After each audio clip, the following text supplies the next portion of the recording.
పెళ్ళైనా పండగైనా వేడుక ఏదైనా పట్టు చీరల ప్రత్యేక వేదిక వారాహి సిల్క్స్. మిత్రులందరికీ నమస్కారం. ఈరోజు ఉదయం సుమారు 6 గంటల ప్రాంతంలో మోడీ ప్లేయర్స్ అనేటువంటి ఈ యొక్క ముత్యాల అమ్మేటువంటి దుకాణం ఏదైతున్నదో ఆ షాపుకి సంబంధించినటువంటి కుటుంబము ఆ వెనుక పైన వాళ్ళు నివాసం ఉంటారు. ప్రాథమిక సమాచారం ప్రకారము షార్ట్ సర్క్యూట్తో ఈ ప్రమాదం జరిగినట్టు మరి పోలీస్ అధికారులు కానీ ఫైర్ డిపార్ట్మెంట్ కానీ వాళ్ళు అంచనా వేస్తున్నారు. ఇంకా చాలా పెద్ద ప్రమాదం ఇది. కానీ ఫైర్ డిపార్ట్మెంట్కి సంబంధించి కొంత రిలీఫ్ యాక్టివిటీలో ఆలస్యం జరిగింది. ఫైర్ డిపార్ట్మెంట్కి సంబంధించినటువంటి వాళ్లకు ఆక్సిజన్కి సంబంధించినటువంటి ఎక్విప్మెంట్స్ లేకున్నాయి. దాని కారణంగా వెంటనే వాళ్ళు లోపలికి వెళ్ళలేకపోయారు. అదేవిధంగా ఫైర్ డిపార్ట్మెంట్కి సంబంధించినటువంటి వాటర్ కూడా తొందరగా పంపించలేదని ఆ కుటుంబ సభ్యులు బాధపడతా ఉన్నారు. ఏదైనప్పటికీ కూడా చాలా పెద్ద ప్రమాదము. ఈ రకమైనటువంటి ప్రమాదాలు జరగకుండా చూడాల్సినటువంటి అవసరం ఉంది. గతంలో కూడా మనము హైదరాబాద్ నగరంలో అనేక ప్రమాదాలు చూస్తూ ఉన్నాము. ఈ ప్రమాదాల నివారణ కోసము రెగ్యులర్గా మానిటరింగ్ టీమ్స్ ఇటు ఫైర్ డిపార్ట్మెంట్ కానీ, జిహెచ్ఎంసీ కానీ, పోలీస్ కానీ, ఎలక్ట్రిసిటీ కానీ ఈ 4-5 శాఖలు సమన్వయం చేసుకుంటూ జనసాంద్రత ఉన్నటువంటి ప్రాంతాల్లో ఈ యొక్క ప్రమాదాలు జరగకుండా ముందస్తు చర్యలు తీసుకోవాల్సినటువంటి అవసరం ఉంది. ఇదేదో రాజకీయపరమైనటువంటి అంశం కాదు. ఎవరిని విమర్శించాల్సినటువంటి పద్ధతి కూడా మంచిది కాదు. అందరము కలిసి ఈ రకమైనటువంటి ప్రమాదాలు జరగకుండా చూడాలి. ఈరోజు చాలా పసిపిల్లలు కూడా ఇందులో చనిపోవడం జరిగింది. షాపు సంబంధించినటువంటి ఓనర్ కూడా ఇందులో సిక్కై ప్రమాదానికి ఎదురయ్యాడు. చాలా మంది కుటుంబ సభ్యులు ప్రమాదం జరిగిన తర్వాత దూర ప్రాంతాల్లో ఉన్నటువంటి వాళ్ళు కూడా వాళ్ళు చేరుకున్నారు, కానీ రిలీఫ్ యాక్టివిటీ అప్పటికింకా ప్రారంభం కాలేదు.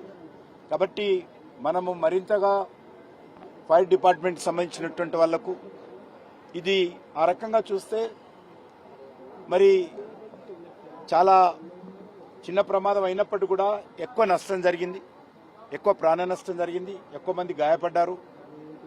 అందులో మరి రిలీఫ్ యాక్టివిటీ వెంటనే ప్రారంభించినట్లయితే ఇంకా బాగుండేది. కాబట్టి నేను ప్రభుత్వాన్ని కోరేది ఒకటే, ఫైర్ డిపార్ట్మెంట్కి సంబంధించినటువంటి ఎక్విప్మెంట్స్, లేటెస్ట్ ఎక్విప్మెంట్స్ పెంచాల్సినటువంటి అవసరం ఉంది. సిబ్బందికి తగిన శిక్షణ కూడా ఇంకా మెరుగైనటువంటి శిక్షణ కూడా ఇవ్వాలి. మెరుగైనటువంటి ఎక్విప్మెంట్స్ కూడా కొనుగోలు చేయాల్సినటువంటి అవసరం ఉంది. మన హైదరాబాద్ నగరం చూస్తూ ఉన్నాము, బహుళ అంతస్తుల భవనాలు పెరిగిపోతూ ఉన్నాయి, పాపులేషన్ పెరిగిపోతూ ఉంది, వ్యాపారం పెరుగుతూ ఉంది. వస్తున్నటువంటి అనేక మంది ఇతర రాష్ట్రాల నుంచి, ఇతర దేశాల నుంచి, ఇతర జిల్లాల నుంచి ప్రతిరోజు లక్షలాది మంది వచ్చి పోతుంటారు. కాబట్టి హైదరాబాద్ ఒక అభివృద్ధి చెందుతున్నటువంటి నగరము. ఈ రకమైనటువంటి ప్రమాదాలు జరిగే అవకాశం ఉన్నందున ఈ యొక్క ఫైర్ డిపార్ట్మెంట్కి సంబంధించినటువంటి టెక్నాలజీ కానీ మరి మెరుగుపరుచుకోవాల్సినటువంటి అవసరం ఉంది. మరి నేను ఆ యొక్క కుటుంబ సభ్యులు ఎవరైతే హాస్పిటల్లో కొంతమంది డెడ్ బాడీస్ ఉన్నాయి, కొంతమంది ట్రీట్మెంట్ పొందుతున్నారు, ఆ రకంగా వాళ్ళందరినీ మరి ఈ సందర్భంగా మా పార్టీ కార్యకర్తలను పంపించి వాళ్ళకు కావాల్సినటువంటి సహకారం అందిస్తాము.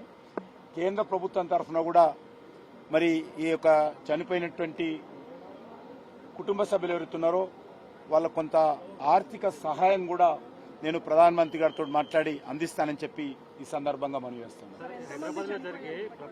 అవన్నీ ఇంకా సంఖ్య మనము చెప్పాల్సిన అవసరం లేదు. పోలీసు వాళ్ళు చెప్పింది అలా 8 మంది అంటున్నారు. కాబట్టి అదంతా కూడా ఎంతమంది చనిపోయారు, ఎంతమంది గాయపడ్డారు అనేది అది పోలీస్ డిపార్ట్మెంట్ బయట పెడితే బాగుంటుంది. సార్ చిన్న చిన్న గదులు ఉన్నాయి, లోపలికి వెళ్ళాలంటే కొంతవరకు రిస్క్ గానే ఉంటుంది. అందుకే బయటి ప్రాంతాల నుంచి షాప్ పక్క నుంచి వాళ్ళు గోడ మరి పగులగొట్టి అక్కడి నుంచి వెళ్ళి కూడా రిలీఫ్ యాక్టివిటీ చేశారు. చాలా రిలీఫ్ యాక్టివిటీ కూడా చాలా కష్టం. ఆక్సిజన్ పూర్తి స్థాయిలో స్మోక్తో నిండిపోవడంతో మరి వెంటనే రిలీఫ్ యాక్టివిటీ చేయడంలో కూడా మరి సిబ్బందికి ఇబ్బంది అయింది. కాబట్టి ఇవన్నీ దృష్టి పెట్టుకుని మనము రానున్న రోజుల్లో ఈ రకమైనటువంటి ప్రమాదాలు జరగకుండా చూడడము, ప్రమాదాలు జరిగినప్పుడు ఏ రకంగా వేగవంతంగా వారు రిలీఫ్ యాక్టివిటీ చేయవచ్చో ఈ రెండు అంశాల మీద హైదరాబాద్లో సీరియస్గా ఆలోచన చేయాల్సిన అవసరం ఉంది. దీంట్లో ఎక్కడ కూడా రాజకీయాలకు తావు లేకుండా మరి అధికారులు చేస్తున్నటువంటి వాటిని అభినందించాలి. ఏదైనా లోపాలుంటే భవిష్యత్తులో ఆ లోపాలు లేకుండా సరిదిద్దుకోవాల్సిన అవసరం ఉందని కోరుతా ఉన్నాను. డెఫినెట్ గా నేను అందుకే చెప్పాను, fire department, police department, municipal department, అదేవిధంగా ఎలక్ట్రిసిటీ డిపార్ట్మెంటు, మరి ఈ యొక్క 4-5 డిపార్ట్మెంట్స్ అన్ని కలిసి రెగ్యులర్ గా మానిటరింగ్ చేయాలి. ఎక్కడెక్కడ ఈ రకమైనటువంటి ప్రమాదాలు జరిగే అవకాశం ఉంది, ఎలక్ట్రిసిటీ మరికి సంబంధించినటువంటి ఫైర్ అయ్యే అవకాశం ఉందా, లేకపోతే బిల్డింగ్ కూలిపోయే అవకాశం ఉందా, వీళ్ళందరూ కూడా రెగ్యులర్ గా మానిటరింగ్ టీమ్స్ ఏర్పాటు చేయాలి. పెరుగుతున్నటువంటి నగరము, మనం చాలా పెద్ద ఎత్తున ట్యాక్సులు వసూలు చేస్తా ఉన్నాము. కాబట్టి మన బాధ్యత ప్రజలకు సంబంధించినటువంటి అవేర్నెస్ తీసుకురావడము, చిన్న చిన్న పొరపాట్లుంటే సరిదిద్దుకోవడం చేయాల్సిన అవసరం ఉంది. ఇది రాజకీయంగా కాకుండా అధికారులు అందరూ కూడా ఆలోచన చేసి ఎక్కడికక్కడ టీమ్స్ ఏర్పాటు చేసి ఈ రకంగా మరి ఎలక్ట్రిసిటీ సంబంధించిన షార్ట్ సర్క్యూట్ రాకుండా నివారణ చర్యలు తీసుకోవచ్చా, ఇతరత్ర ఏం తీసుకోవచ్చు అనేది మరి ఎప్పటికప్పుడు ప్రభుత్వము దీనిపైన తగు చర్యలు తీసుకోవాల్సిందిగా నేను కోరుతా ఉన్నాను. సుమన్ టీవీలో మీ పర్సనల్ అండ్ బిజినెస్ ప్రమోషన్స్ కోసం కింది నెంబర్కి కాంటాక్ట్ చేయండి.